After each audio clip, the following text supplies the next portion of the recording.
നമ്മളെ വീട്ടിൽ എപ്പോഴും ഉണ്ടാകുന്ന കുറച്ച് ഐറ്റംസ് വെച്ചിട്ട് നമുക്ക് ഈസി ആയിട്ട് നല്ല ടേസ്റ്റോട് കൂടി ഉണ്ടാക്കിയെടുക്കാൻ പറ്റുന്ന നല്ലൊരു അടിപൊളി സ്വീറ്റ് റെസിപ്പി ആയിട്ടാണ് കാണിക്കുന്നത്. അപ്പോൾ നമുക്കിത് എങ്ങനെ ഉണ്ടാക്കിയെടുക്കുന്നത് നോക്കാം. ആദ്യം നമുക്ക് ഈ ഒരു സ്വീറ്റിലേക്ക് വേണ്ട പാൽ മിക്സ് ഒന്ന് റെഡിയാക്കി എടുക്കാം. അപ്പോൾ അതിന് വേണ്ടത് ഒരു സോസ് പാനിലേക്ക് ഒരു 2 കപ്പ് അളവിൽ പാൽ ഒഴിച്ച് കൊടുക്കുകയാണ്. 500 ml പാലാട്ട് എടുത്തിട്ടുള്ളത്. ഇതിലേക്ക് 1 ടീസ്പൂൺ കോൺഫ്ലവർ ചേർത്ത് കൊടുക്കുകയാണ്. പിന്നെ മധുരത്തിന് വേണ്ടിയിട്ട് ഒരു 4 ടേബിൾ സ്പൂൺ പഞ്ചസാരയും കൂടെ ചേർത്ത് കൊടുത്തിട്ടുണ്ട്. ഇത് നന്നായിട്ടൊന്ന് മിക്സ് ചെയ്തെടുക്കുക കേട്ടോ. ഈ ഒരു കോൺഫ്ലവർ പാലിൽ നന്നായിട്ടൊന്ന് മിക്സ് ചെയ്തെടുക്കുക. നമുക്കിത് സ്റ്റൗവിൽ വെച്ചിട്ട് നന്നായിട്ടൊന്ന് തിളപ്പിച്ചെടുക്കാം. നമ്മൾ കോൺഫ്ലവർ ചേർത്ത് കൊടുത്തോണ്ട് തന്നെ ഈ പാൽ നന്നായിട്ടൊന്ന് ഇളക്കി കൊടുക്കുക കേട്ടോ, അല്ലെങ്കിൽ ഇത് കട്ട പിടിക്കാനുള്ള ചാൻസ് ഉണ്ട്. അപ്പോൾ നമുക്ക് ഹൈ ഫ്ലെയിമിൽ വെച്ചിട്ട് തന്നെ നമുക്കിതൊന്ന് തിളപ്പിച്ചെടുക്കാം. പാല് തിളച്ച് വരുന്ന സമയത്ത് നമുക്ക് ലോ ഫ്ലെയിമിലേക്ക് മാറ്റി കൊടുക്കുക. ഇനി ഇതിലേക്ക് നമുക്ക് കുറച്ച് നട്ട്സ് ചേർത്ത് കൊടുക്കുക. അപ്പോൾ നിങ്ങളെ കയ്യിലുള്ള നട്ട്സ് ഇട്ട് കൊടുക്കുക കേട്ടോ. അപ്പോൾ ഞാനിപ്പോൾ ഇവിടെ എടുത്തിട്ടുള്ളത് കുറച്ച് പിസ്തയും കാഷ്യൂനട്ടും ബദാമും ഒറ്റ എടുത്തിട്ടുള്ളത്. ഒരു 2 ടേബിൾ സ്പൂൺ വീതമാണ് എടുത്തിട്ടുള്ളത്. ചെറുതാക്കി മുറിച്ചെടുത്തിട്ടുണ്ട്. അപ്പോൾ ഇതും കൂടി ഈ ഒരു പാലിലേക്ക് ഇട്ട് കൊടുത്തിട്ട് നന്നായിട്ടൊന്ന് മിക്സ് ചെയ്തിട്ട് നമുക്കത് 1 മിനിറ്റും കൂടെ നന്നായിട്ടൊന്ന് തിളപ്പിച്ചെടുക്കാം കേട്ടോ. ഈ നട്ട്സൊക്കെ ഒന്ന് സോഫ്റ്റ് ആവാനും നട്ട്സിൻ്റെ ഫ്ലേവറൊക്കെ ഒന്ന് പാലിലേക്ക് പിടിക്കാനും വേണ്ടിയിട്ടാണ്. നട്ട്സ് താല്പര്യമില്ലാത്തവർക്ക് അത് ഒഴിവാക്കാം കേട്ടോ. നട്ട്സും കൂടെ ചേർത്ത് കൊടുക്കുമ്പോൾ ഒന്നും കൂടെ നല്ല ടേസ്റ്റ് ആയിരിക്കും. അപ്പോൾ ഇത് നന്നായിട്ടൊന്ന് തിളച്ച് വന്നിട്ടുണ്ട് കേട്ടോ. അപ്പോൾ ഇനി നമുക്കത് ഫ്ലെയിം ഓഫ് ചെയ്യാം. ഇനി നമുക്കിതിലേക്ക് ഒരു 2 ടേബിൾ സ്പൂൺ പാൽപ്പൊടി ചേർത്ത് കൊടുക്കുകയാണ്. പിന്നെ ഈ ഒരു പാലിനൊരു ഫ്ലേവർ കിട്ടാൻ വേണ്ടിയിട്ട് 1 ടീസ്പൂണ് ബദാം എസെൻസ് ആട്ടോ ഞാൻ ചേർത്ത് കൊടുക്കുന്നത്. അപ്പോൾ നിങ്ങളുടെ കയ്യിൽ ബദാം എസെൻസ് ഇല്ലെങ്കിൽ അതിന് പകരമായിട്ട് നിങ്ങൾക്ക് ഇഷ്ടമുള്ള ഏത് എസെൻസും ചേർത്ത് കൊടുക്കുക. ഇനിയിപ്പോൾ എസെൻസ് താല്പര്യം ഇല്ലാത്തവർക്ക് കുങ്കുമപ്പൂ ചേർത്ത് കൊടുക്കാം, അല്ലെങ്കിൽ ഏലക്കാപ്പൊടി ചേർത്ത് കൊടുക്കാം കേട്ടോ. ഏതായാലും കുഴപ്പമൊന്നുമില്ല. നമ്മൾ എസെൻസും ഇതൊക്കെ ചേർത്ത് കൊടുക്കുന്നതിനനുസരിച്ച് ആ ഒരു പാൽ മിക്സിൻ്റെ ടേസ്റ്റിൽ കുറച്ച് മാറ്റം ഉണ്ടാവും. അപ്പോൾ ഇതെല്ലാം കൂടെ നന്നായിട്ടൊന്ന് മിക്സ് ചെയ്തെടുക്കുക. ഈ ഒരു പാൽ മിക്സ് ഒന്ന് തണുക്കാൻ വേണ്ടിയിട്ട് മാറ്റി വെക്കുകയാണ്.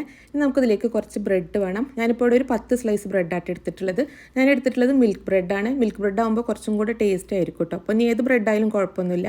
ഇപ്പോൾ ബ്രൗൺ ബ്രെഡ് ആയാലും കുഴപ്പമൊന്നുമില്ല കേട്ടോ. അപ്പോൾ ഈ ഒരു ബ്രെഡിൻ്റെ 4 സൈഡും ഒന്ന് കട്ട് ചെയ്ത് മാറ്റുകയാണ്. ആ ബ്രൗൺ ഭാഗം ഒന്ന് കട്ട് ചെയ്ത് മാറ്റുക കേട്ടോ. എന്നിട്ട് ഈ ഒരു ഓരോ ബ്രെഡ് സ്ലൈസും നമുക്ക് ഒന്ന് പരത്തിയെടുക്കാം കേട്ടോ. നമുക്ക് റോളർ വെച്ചിട്ട് നന്നായിട്ടൊന്ന് പരത്തിയെടുക്കാം. ബ്രെഡ് സ്ലൈസ് ഒക്കെ പരത്തി എടുത്തിട്ടുണ്ട്. ഇനി നമുക്കിതൊന്ന് മാറ്റി വെക്കാം. ഈ ബ്രെഡ് സ്ലൈസിലേക്ക് നമ്മളൊരു ഫില്ലിംഗ് വെച്ച് കൊടുക്കുന്നുണ്ട് കേട്ടോ. അപ്പോൾ അതിന് വേണ്ടിയിട്ട് ഒരു ബൗളിലേക്ക് ഒരു 1/2 കപ്പ് അളവിൽ ഡെസിക്കേറ്റഡ് കോക്കനട്ട് ചേർത്ത് കൊടുക്കുകയാണ്, തേങ്ങാപ്പീര. പിന്നെ നമുക്കിതിലേക്ക് ഒരു 2 ടേബിൾ സ്പൂൺ പാൽപ്പൊടി ചേർത്ത് കൊടുക്കാം. ഇതിന് വേണ്ടിയിട്ട് കണ്ടൻസ് മിൽക്ക് ആട്ടോ ചേർത്ത് കൊടുക്കുന്നത്. ഒരു 3 ടേബിൾ സ്പൂൺ കണ്ടൻസ് മിൽക്കും കൂടെ ചേർത്ത് കൊടുത്തിട്ട് നന്നായിട്ടൊന്ന് മിക്സ് ചെയ്തെടുക്കുകയാണ്.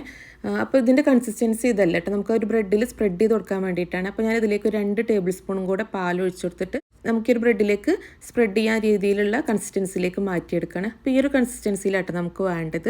ഇനി നമുക്കിത് നമ്മൾ പരത്തി വെച്ചിട്ടുള്ള ബ്രെഡ് സ്ലൈസ് ഉണ്ടല്ലോ, അപ്പോൾ അതിൻ്റെ മുകളിലായിട്ട് ഓരോ ടീസ്പൂണ് ഈ ഒരു ഫില്ലിങ്ങും കൂടെ വെച്ച് കൊടുത്തിട്ട് നന്നായിട്ടൊന്ന് സ്പ്രെഡ് ചെയ്ത് കൊടുക്കുക. എന്നിട്ട് നമുക്കിതൊന്ന് റോൾ ചെയ്തെടുക്കാം കേട്ടോ. ഇതുപോലെ തന്നെ നമുക്ക് ബാക്കിയുള്ള എല്ലാ ബ്രെഡ് സ്ലൈസിലും ഈ ഒരു ഫില്ലിങ് വെച്ച് കൊടുത്തിട്ട് ഒന്ന് റോൾ ചെയ്തെടുക്കുക. ഈ ഒരു ഫില്ലിങ്ങും കൂടെ വരുമ്പോൾ നല്ല ടേസ്റ്റാണ് കേട്ടോ. അപ്പോൾ നിങ്ങളെ കയ്യിൽ ഡെസിക്കേറ്റഡ് കോക്കനട്ട് ഇല്ലെങ്കിൽ അതിന് പകരമായിട്ട് നിങ്ങൾക്ക് ഫ്രഷ് ആയിട്ടുള്ള തേങ്ങയാണെന്നുണ്ടെങ്കിൽ മിക്സിയിൽ ജസ്റ്റ് ഒന്ന് ചതച്ചെടുത്ത ശേഷം ഇതുപോലെ ചെയ്തെടുത്താൽ മതി കേട്ടോ. ഫ്രഷ് ആയിട്ടുള്ള തേങ്ങയാണെങ്കിലും നല്ല ടേസ്റ്റ് തന്നെയാണ് കഴിക്കാൻ. ഈ ബ്രെഡ് റോളൊക്കെ നമുക്കൊരു സെർവ് ചെയ്യുന്ന പ്ലേറ്റിലേക്ക് വെച്ച് കൊടുക്കാം. ഇനി ഇതിൻ്റെ മുകളിലായിട്ട് നമ്മൾ നേരത്തെ ഉണ്ടാക്കി വെച്ചിട്ടുള്ള ആ ഒരു പാൽ മിക്സ് ഒഴിച്ചു കൊടുക്കുക കേട്ടോ. ആ ഒരു പാൽ മിക്സ് ഫുള്ളായിട്ട് ഒഴിച്ചു കൊടുക്കുക. ഈ ഒരു ബ്രെഡ് റോളൊക്കെ ഈ ഒരു പാൽ മിക്സിൽ നന്നായിട്ട് കിടന്നിട്ട് നന്നായിട്ട് സോഫ്റ്റ് ആയിട്ട് വരണം കേട്ടോ.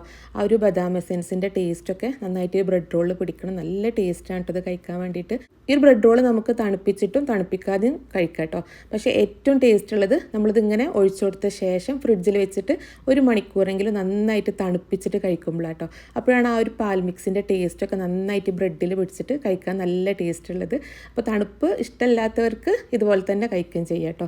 നല്ല ടേസ്റ്റി ആയിട്ടുള്ള ബ്രെഡ് വെച്ചിട്ടുള്ളൊരു സ്വീറ്റ് റെസിപ്പിയാണ് കേട്ടോ. ആ ഒരു ഫില്ലിങ്ങും കൂടെ വരുമ്പോൾ അടിപൊളി ടേസ്റ്റാണ് കേട്ടോ. ആ ഒരു ബദാം എസെൻസിൻ്റെ ടേസ്റ്റൊക്കെ വന്നിട്ട് നല്ല ടേസ്റ്റാണ് കേട്ടോ ഇത് കഴിക്കാൻ. നിങ്ങൾ എന്തായാലും ഒരു പ്രാവശ്യം ട്രൈ ചെയ്ത് നോക്കണം, നിങ്ങൾക്ക് ഇഷ്ടമാവും. ഇത് ട്രൈ ചെയ്ത് നോക്കിയിട്ട് ഇതിൻ്റെ ഫീഡ്ബാക്ക് അറിയിക്കാൻ മറക്കരുത്. അപ്പോൾ ഇൻഷാ അല്ലാഹ് അടുത്ത നല്ല റെസിപ്പി ആയിട്ട് കാണാം.